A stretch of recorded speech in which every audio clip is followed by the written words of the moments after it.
number of years, the max allotted years that you can have to write your dissertation, or maybe you have a job promotion on the line that you need to finish your dissertation, or there's some other reason that you're on this timeline that you got to finish now. If so, I want you to check out this episode from ABD to PhD show, because we're going to talk about how to finish your dissertation when time is not on your side.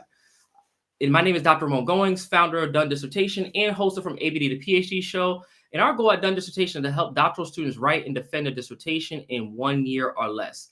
This episode of From ABD to PhD show is sponsored by the Done Dissertation Velocity Coaching Program, with the goal of helping you write and defend your dissertation within 1 year. So if you're looking for support, you're looking for a community of scholars, you're looking for that infrastructure to help you finish this thing quickly, because you know that you have a timeline you need to meet, you need to reach out to us and apply to work with us in our program.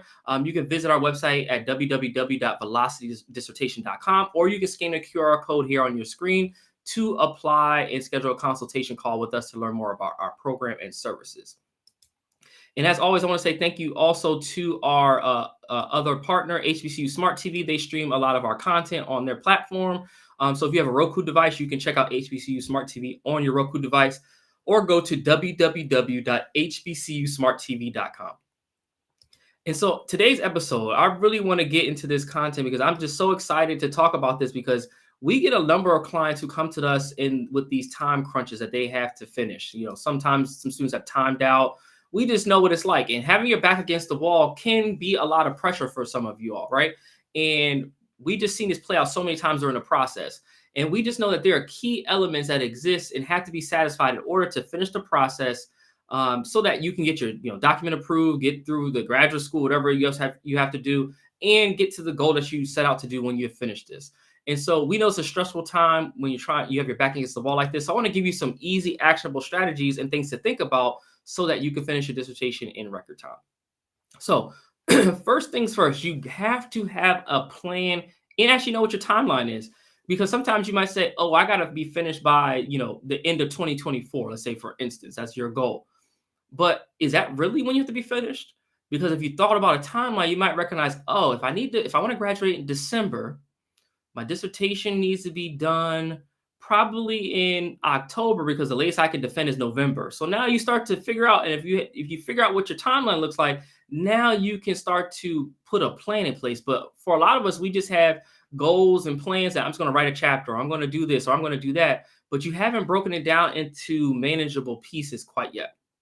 And so this is something that we have in a training called Design Your Done Dissertation. If you're interested, I'll leave this up here on the screen. You can learn more about that training. But we just know that in order to have the plan, you got to map this thing out. And so the purpose of Design Your Done Dissertation is to map out the whole timeline from beginning to end, and have the strategies to put in place so that you can really finish your dissertation in the time frame that you want.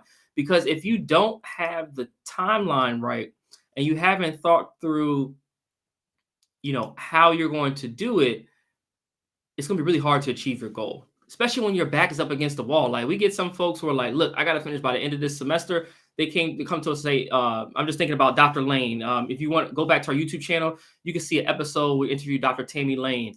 And so I remember when she came to join us it was like December of 2023, she recognized that if I'm trying to defend my dissertation, I got to write these final chapters, and I need to be finished by about the end of January, because I need to get this to my committee in February so I can defend in March. And so what we did during our morning call is that we put a plan in place. We said, all right, Dr. Lane, this is what we're going to do. And then we put this plan in.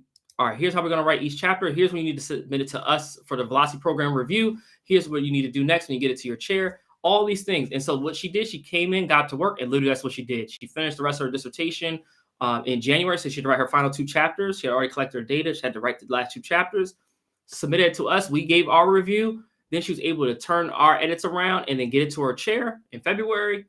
Next thing you know, she defended in March of 24. Like, it doesn't take long. She finished the rest of her dissertation in about 3.5 months. Wrote everything up in about a month and a half. It doesn't take long, but it takes having a plan in place first. So if your back's up against the wall, first things first, you have to have a plan. Without a plan, the rest is irrelevant. So let's remember that. Now, the second strategy I want you to consider that will allow you to finish your dissertation when time is not on your side is that mentally, we got to not let the clock intimidate us. Because sometimes it can really get to our heads, and we know it's ticking, right? And we just know each day, each hour goes by, we're just like feel sometimes one step closer to writing, and then sometimes we will feel like we're 3 steps back from finishing this thing up. But what we have to recognize is that we can't let the clock be an intimidator to us. We actually need to use that and have deadlines be a guide for us. I see a lot of folks get intimidated by these deadlines, and some of our clients do this. They have these very fast timelines, which is fine, but sometimes it gets to them when, like, maybe a week that they plan to write and they got sick and it slowed them down. Like, this stuff happens a lot of times. I remember one of our clients, Dr. Sorensen, ended up getting sick, or had a cold during the process. It kind of backtracked her for about 2 weeks. But you recognize that because you had a plan, you're able to shift your plan and then in your timeline and move things along still and move it forward. But you got to create these deadlines initially because you need some type of marker to know where you're going. It'll help you create your plan. But this is what's really important. It's something like, for a lot of folks, it feels like there's like 2 minutes left, like almost in a football game, right? The 2-minute warning. And a lot of times, if you ever watch football, you'll see that there's a team that's trailing, and it can seem insurmountable they'll finish in that timeline. But they know, all right, if we plan our drive right and we have these certain markers that we need in terms of yardage, we can be in field goal range to kick a tying field goal, or to put us in overtime. This is the same thing that's going to happen as part of your process. You have to recognize that dates are important, timelines are important, but knowing that you have the confidence, you have the skill set that you still can win at this dissertation process. And so just don't let this clock intimidate you, because what will happen for some of you, and this may be your experience, so let me know in the comments, is that because we believe our timeline is off, we get intimidated. And then we believe at that point, if we want to catch up, our action has to be perfect. And I'm a firm believer, and this is something I tell all the time to anybody who will listen, is that imperfect action is better than no action at all when it comes to this dissertation process. And so, you may find like, shoot, I'm behind a week on my writing. Pick the writing up today. Like, don't just make it that an excuse for you not to write moving forward. Like, you have to put the work in, and it's just, okay, things happen. Like for me, in my case, I'll give you an example. When I was writing my dissertation, I wrote it, and I had it done in March of the year of when I graduated. I had it done in March. I knew the committee needed about 3 weeks to review. They reviewed, they approved it, and then it had to go to my department chair in April for final review. She kicked it back to me in May after her review and said, "Oh, Ramon, this is good, but these things need to be addressed before it can be approved for a defense."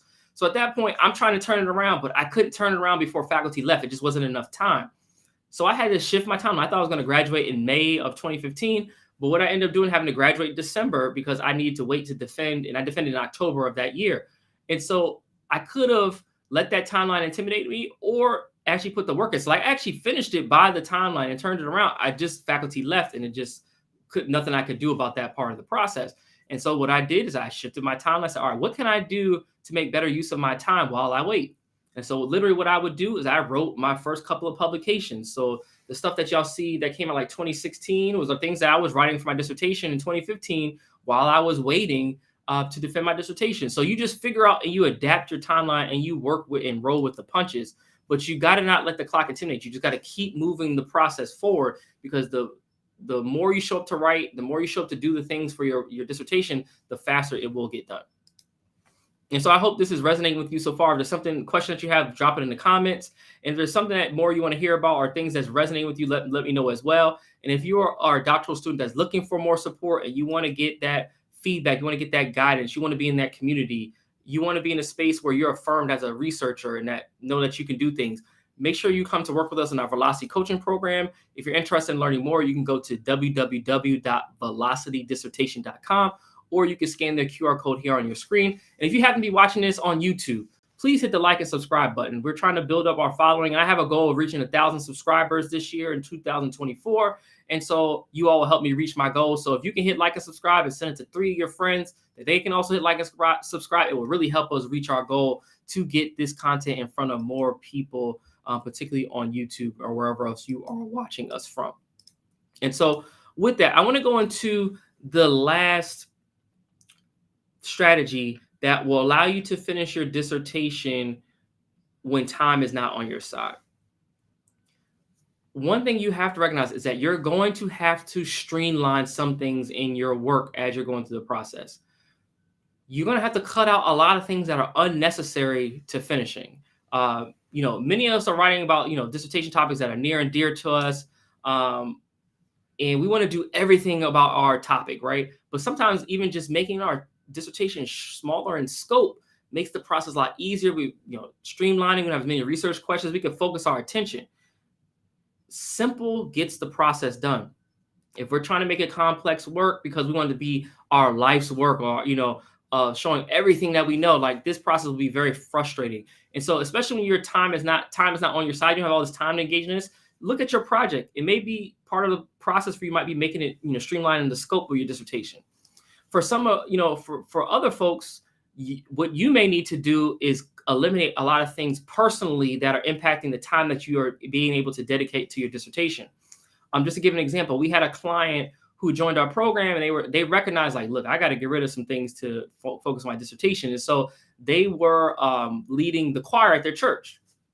And so what they did is that they went to choir rehearsal one of the days and said, you know what, y'all, I'm going to have to stop, participating in the choir for right now until I finish my dissertation. And that was because they knew that, 6 months from now, they'll be done. They can move on, but they knew they had to make that sacrifice up front in order to get that time back. So what you have to do is figure out, how do you get back some of your time? I'm reading this book right now on business called Buy Back Your Time by Dan Martelli, or Martell, I think his last name is. And it was just interesting as I'm reading the book. He's talking about, one of the first things you have to do is do like a time audit, and then figure out what are the ways that you can buy back your time as a business owner. But I want to apply this to the dissertation process, that you have to start doing a time audit and looking at what things are taking up the most time that are providing you the least, or pushing you the least towards your goal of finishing your dissertation, and see how can you pull back your time. For some of you all, it might be personal things. I know for some of our clients, it's work-related items. So I've had clients who are like busy professionals, like school principals, CEOs of companies who are working on their dissertations, stuff like that, right? High-level folks. And some of the things they had to recognize is that at work, they had to give capacity to the people under them that they supervise in order to get their time back. Some of them, it meant taking and using their vacation time to, take every Friday off to attach it to the weekend so they have more time to write. For some folks, it's putting those meetings on your calendar that no one knows where you are, but you are working on your dissertation for that 1 hour each day during the workday. I'm not advocating for that. I'm just letting you know what people do. But I just say, do whatever makes best sense for, your life. For some folks, it might be on the family side, like getting more help with the children, if that's what you're doing. If you're, a lot of our clients are taking care of spouses, or not taking care of spouses, but taking care of relatives. Figuring out having some infrastructure in place to help with, childcare, with, care for adults, like all those things that you are taking on right now. Do an audit of your time and see what can you outsource. Even something simple as grocery shopping, can you outsource that? Like, these are things that will help you when time is not on your side. You have to really evaluate these things. And on the episode, if you go to the episode on YouTube with Tina Flores, one of our clients, she talks about being a mother of 6, taking care of her father, and how she utilizes her calendar to, let the kids know what's going on, so the kids can let her know what's going on, so she can divvy out tasks. All these things, like, it's really important. I think that episode would be really good for you to go back and watch, so you can capture, like, how do people actually do that who are currently working on their dissertation. And I think Tina's approach is very helpful as you're thinking through that process. But again, if you're trying to finish your dissertation and time is not on your side, you're going to have to streamline this process. And if you find you're not sure where to start, and you might need some help and support, I would welcome you to apply to work with us in our Velocity coaching program.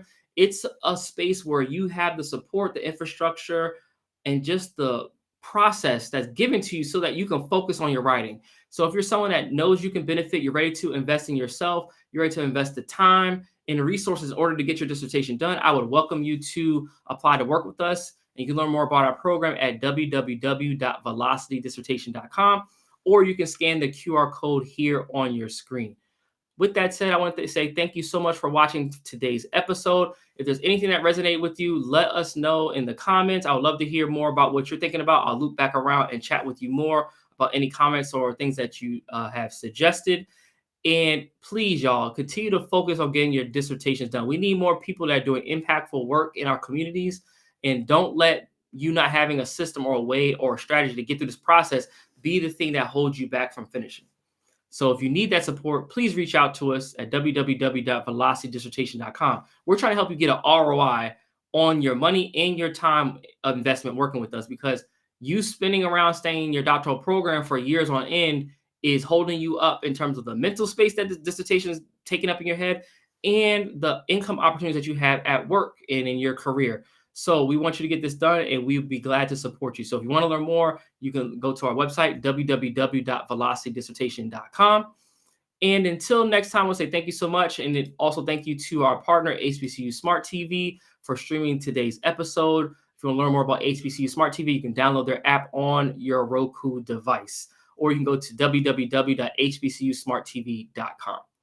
All right, y'all. I want to say thank you so much for watching today's episode from ABD to PhD Show. I'm Dr. Ramon Goings, the host and founder of Done Dissertation. And until next time, let's get those dissertations done. Take care.